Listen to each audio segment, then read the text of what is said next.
Every morning, the countdown begins for the markets with meticulous research and analysis designed to help you capitalize on the trading day.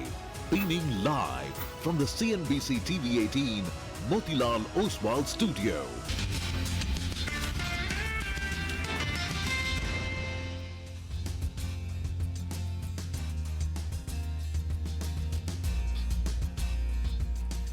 It's a busy Friday, and we're just getting started here on Bazaar Morning Call. Lots of news developments coming in thick and fast from the US. We're coming to you from the CNBC TV 18 Motilal Oswal studios. I'm Prashant. With me, my colleagues Nigel and Surabhi. Guys, hi, good morning. Hi, good morning. Morning, folks. You know, I was dreading this Friday morning, but I must say, waking up and going through all the headlines, the Trump-Modi meeting and the reciprocal tariffs, I think it's not as bad as one would have perhaps feared. Well, that's right. You would have to believe so, that it's not as bad, at least till now. And we'll have to wait by to hear for more. But guys, lighten up a little bit. It's a Friday. It's Valentine's Day. Wishing all your loved ones, very, very happy Valentine's Day. Lots of love and happiness. But I know we've got a market to get with Prashant. And I know BV is going to get something special in the evening. Nice. So where's the pink? The shirt and the sock. Well, we can't show you the sock, right? Well, maybe we will later. Let's just quickly start from the beginning, right? In terms of the developments. There was a lot. And there is a lot. So we'll just quickly wrap up things. And if you're following our social media handles and Twitter feeds, etc., X feeds now, I mean, you're aware of what's happening. Now, reciprocal tariffs have been delayed. And, you know, they're not being imposed. They're delayed but not forgotten. And the delay in reciprocal tariffs, which Trump had said he will impose, has essentially taken off some risk premium from equities around the world. If you look at futures or how the US market's traded, I'll get to price action in just a bit. But on reciprocal tariffs, what Trump said and the Commerce Secretary said is that the studies will be completed. So they want to study how to go about it, what products, because they're not universal tariffs. They are product-wise. And, you know, you charge this on US imports into your country, I will charge the same rate for your import of that product into our country. So it's product by product, region by region. So what they've said is that they'll study all of this, completed by the 1st of April, and these tariffs will go into effect from the 2nd of April. That's why I said they've been delayed but not forgotten. But it does kind of look like this is, you know, what we always have known, maybe at the bottom of our hearts, that Trump is someone who wants to negotiate a better deal. He doesn't want to sort of put all his chips on the table, keep the threat looming, and then eventually work something out which is favorable for the US. But that's essentially what we know so far. Rest, of course, is all interpretation. The other big one was Prime Minister Modi-Trump meeting, which happened last night. And we'll discuss this threadbare later. But there are three or four things. One is there are statements on defense that they will sort of increase cooperation, joint production, etc. The one concrete thing which seems to come out is that India will buy more oil and gas, oil and LNG from the US. And there are some numbers which have been put out as well. I think we bought $15-20 billion worth, and that's going to go up another $10-15 billion. We'll look at that. And then there is also a sort of, you know, will-do bucket. There are lots of things in the will-do bucket. And, you know, one, of course, is a trade deal, which there is lots of expectation that we'll be able to work something out with regards to the US. And there are some statements which we will play out. So that's essentially the broader sort of global setup this morning. It's positive, I must say, right? It's positive. Nothing negative for India, you know, positive kind of sound bites.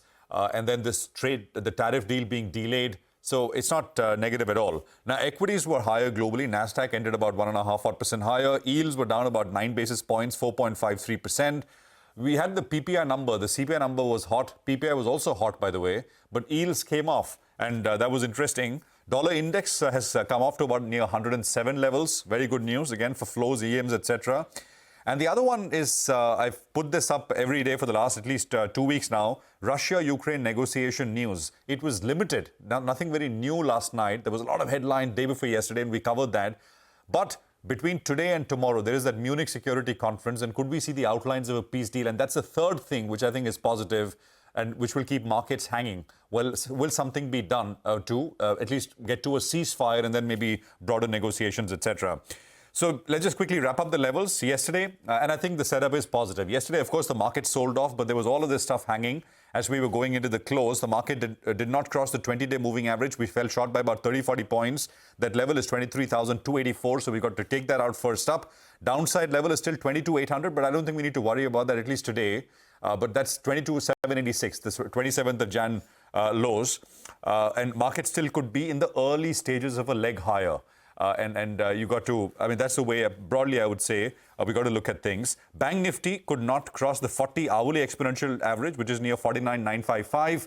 And that's the first number for the Nifty Bank on the way up. Nifty Bank, remember, has fallen lesser than other indices. And again, here, the process of sort of early bottoming out for the Nifty Bank. Fingers crossed. Let's see if that's the case. GIFT Nifty will come up on your screen to give you a quick sense of how we are likely to start.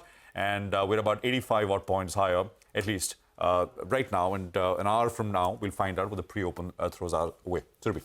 Hi, well, guys, when it's geopolitics and when it's high-profile meetings involving Prime Minister Modi, I always watch the body language very carefully.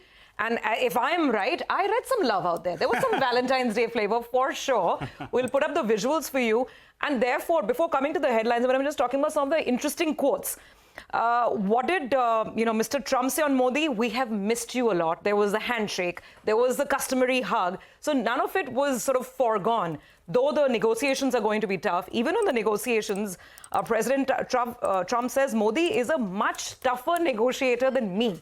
So, I mean, that acknowledgement, slight warmth, slight bonhomie, while, of course, this is going to be, a very carefully crafted trade agreement. And that's what both of them said, that we see wonderful trade deals ahead. That was Donald Trump. And Mr. Modi said that our teams will work on concluding very soon a mutually beneficial trade agreement, which is why I'm still being hopeful. As when the reciprocal tariffs are, met out for India, there's going to be a lot of back and forth. It doesn't look like a complete gloom and doom scenario just yet. Of course, the headline is out there that bilateral trade has to rise to $500 billion by 2030. And India has agreed to source more oil and gas from the US. In fact, some of the agencies and all this reports are trickling in. We'll go to Pariksha in a bit as well. That maybe India could be the largest trading partner from the oil and gas front. And then there's a deal on the fighter jets as well. That is perhaps in the offing as well. Not yet final, but it's being negotiated. Let's now look at how Asian markets are reacting to the fact that, yes, there is an executive order on, on reciprocal tariffs. But again, there is a time given. It's up till 1st of April to perhaps look at some kind of negotiation, some kind of parlays, which is why there's a mixed picture across Asia. It's neither fully green nor fully red, but there is some caution in Asia. You can't rule that out. The Japanese market is down about 0.5%. Shanghai market is absolutely flat. Singapore is slightly lower, but the Hong Kong market is surging away. And Hong Kong anyway has been outperforming us, for many, many weeks now, all through this month, in fact. Which brings me to our own market. The critical question is that will it be a thank God it's Friday for the mid-cap space? The mid-cap market has been so brutally pummeled this week, falling between 5 and 6%, depending on which index you're looking at. If you're looking at the mid-cap index, it's down 5%. Small-cap index is down 6% this week. The Nifty itself is down about 2.2%. So the big question is this painful mid-cap correction over or not? Are we somewhere close to the bottom? Those are the levels for the week that are up on your screen. In terms of the flows, again, the problem was never with the FIIs, but they're still net sellers, and that doesn't help. Selling about 2,800 crores in the market yesterday. Domestic institutions were buyers. They offset that. But the mid-cap correction is more because of HNIs, because of retail. We've been pointing that out. So let's see if that ends or not. At least from a tariff perspective or from a Modi-Trump perspective, we don't have a fresh blow to deal with this morning. So that's good news. Finally, some stocks, and we'll get to details in a bit. Hindalco's numbers came in. They look pretty okay, especially on the EBITDA front as well. United Breweries, the volume growth is actually very promising at 8%. Revenue growth is good, but there is margin pressure as well. So we'll see how the stock reacts. This Godfrey Phillips. Godfrey Phillips was down quite a bit, remember, in trade yesterday. But the numbers that have come in are actually very, very good. Very solid growth, margin improvement of 400 basis points. So let's see. And beyond earnings, there's Bank of Baroda that I'll watch out for. They're looking at raising some money, and some of it is going to be through a QIP, 8,500 crores. So let's see. But I think before we get to the individual stocks, Nigel, it's all about whether the hugs on Valentine's Day are working or not, and whether this tariff piece, if it's at least not immediate trouble for the market. Well, that's right. And I think that was one of the factors that played the Nifty yesterday because, till the final 90 minutes, we actually appeared to be doing very, very well. And then the Nifty came off the high. So two factors could have played out. One is the fears of Trump's tariffs. The second factor was the weekly expiry as well. So that's why we did lose our way towards the end of trading session. But this morning, I'm feeling quite good because of a couple of factors. The global handover, one is the US yields were lower. The second factor is the dollar index as well has pulled back substantially. From around 108, it's pulled back to around 107. From an emerging market standpoint, you like it. And Brent crude prices as well are rather stable. So that's good news. What did the FIs do in the F&O market yesterday? Not too much. They added some longs. They unwound, they covered very, very mild shorts.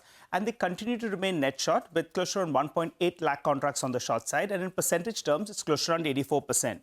You like a net short market from the FIs, and you're hoping that there is some good news that's coming about, and maybe most of the bad news is in the price. That's the hope. And then you could have some bit of these shorts covering out. For the last many weeks, that's not really happened. So we'll have to keep an eye out on that. The PCR, just a couple of trading sessions ago, when we went to those panic lows, it went to around 0.65. From there, it's bounced to around 0.9 or thereabouts. And two strikes, they're calling for attention.